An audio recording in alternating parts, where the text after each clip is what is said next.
This morning on This Week, history in Davenport. We want to make sure that we don't lose sight of our history as we move forward. How a new park in the city honoring Martin Luther King Jr. will bring some green space and some history to the community. And this morning, a look back at why the site has so much significance to the city. And then the warning from healthcare professionals about the impact of social media on your mental health, the signs to watch out for as you scroll through your feed, and where to go for help. And later, the future of spine surgery is here. I just took the brunt of the injury, fell flat on my back on the stairs. The new technology helping surgeons. I can plan out a better surgery because I can see the patient's anatomy even before making an incision. And how it's helping speed recovery. News 8 This Week starts right now. WQAD News 8, this is WQAD This Week. Good morning. It's Sunday, July 24th. Thank you for joining us for News 8 This Week. I'm Jon Diaz.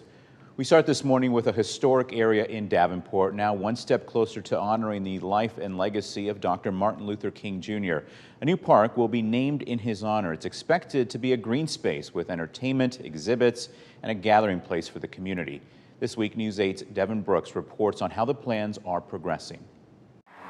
There's a space flowing with a dream. So this is a formality of sorts. Closer to its goal. Our intent was for this to be a family-friendly atmosphere. Plans are underway to turn this area into a new Davenport Park, honoring the late Dr. Martin Luther King Jr. We want to make sure that we don't lose sight of our history as we move forward. It would be built near Davenport's downtown. The city has great downtown, riverfront and green spaces, but not a lot in the city, and so this would be a great stopping place right at the edge of downtown. The location is already home to a center in the name of Dr. King, but this will expand his vision. The mix of having interpretive center or inside space that we can then marry this park with was advantageous for all of us. Bringing together the community. You have food trucks here on 5th Street, you got Brady Street, you still got traffic going, you have events going here. We have the stage,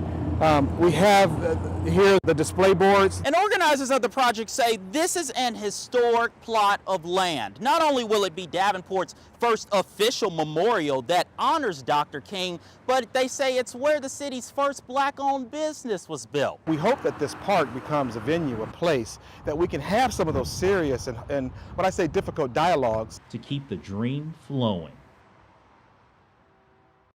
This morning, we're also talking about mental health and the impact social media is having. Just over a week ago, 988, the new number for the National Suicide Prevention Hotline, activated nationwide. This past week, first responders in central Iowa attended mental health trainings to better prepare to respond. Meanwhile, this summer, health professionals are warning about the negative impact social media can have on your mental health. And joining us now to talk about what that impact looks like and the best ways to balance the time you spend on social media is Alyssa Smolin, an advanced practice nurse with OSF Healthcare. Alyssa, thanks for joining us this morning. Before we dive into that, let's take a step back. What have you seen in the past decade when it comes to social media use? I think we've seen a great increase in the amount of social media that, everyone's using. Younger and younger children are starting to use social media. I think that's impacting our daily interactions with people, things that we maybe would have talked to someone in person or over the phone having a conversation. We're interacting over, instant messaging or posts on social media sites. And what are some of the dangers that you're seeing with the way that we interact with social media and some of those effects that you've already started noticing? I think that one of the dangers is that we put a risk to our personal relationships, in person. Maybe people are spending time with friends in person or with family, but they're, on their electronic device on social media and not really engaging with those around them.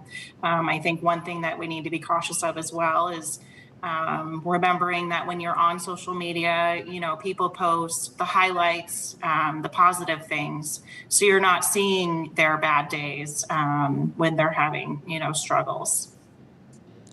And when you interact with your patients, how is that sort of translating in the conversations you're having with them? What are they telling you that you're sort of saying, hey, maybe this is tied to social media use? Yeah, I think, patients will come in a lot of times with anxiety or depression, and a lot of that may stem from things that they've seen or read on social media. It could be due to, seeing some of those positive things. It seems like, oh, this person's life is so perfect and I just struggle all the time. I think, recognizing that social media is not necessarily perfect capture of what's truly going on, and not comparing, yourself in those ways. But I think it's definitely taking a toll on some mental health. So if there are some perhaps bad habits that people have, how do they break those habits and how do they develop more positive ones?